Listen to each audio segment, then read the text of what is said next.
Abot ngayon kagupong, kaunahuna nga akon ginaabat. Nagdesisyon ako nga magtikat do haligi dinin dagat.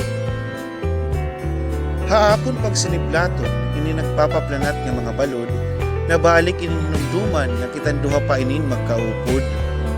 Daw sugad kada mo inin mga baras, anaton mga ginbuliwan nga mga saan. Pero waray may natuman bisan usa, kay tigdaman lang kita adto nga nagbulag.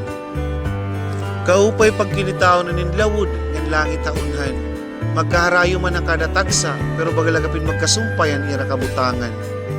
Sugad man ininan atong sitwasyon ang nga mga takna. Mahigayon man nga nagkakabulag, pero ang gugma nagpapabilin good luck. Sinurat ko pa nga ni inin imo ngaran hapangpang. Sugad man animo mga pulong ang ibuliwan haakon atubangan.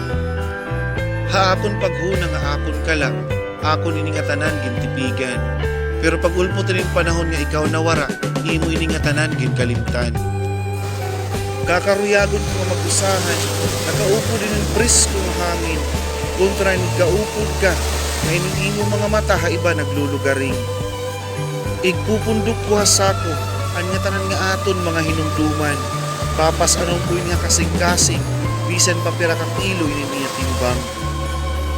Kakaruyagon ko nga mag-usahan, nakaupo din ang presko nga hangin.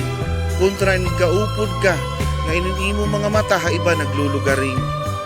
Susunugon ko imo litrato, nga nuhulton ko nga mahimo nga akbon. Kaupo dan imo mga palaong, igsasabura ko haligi din baybayon.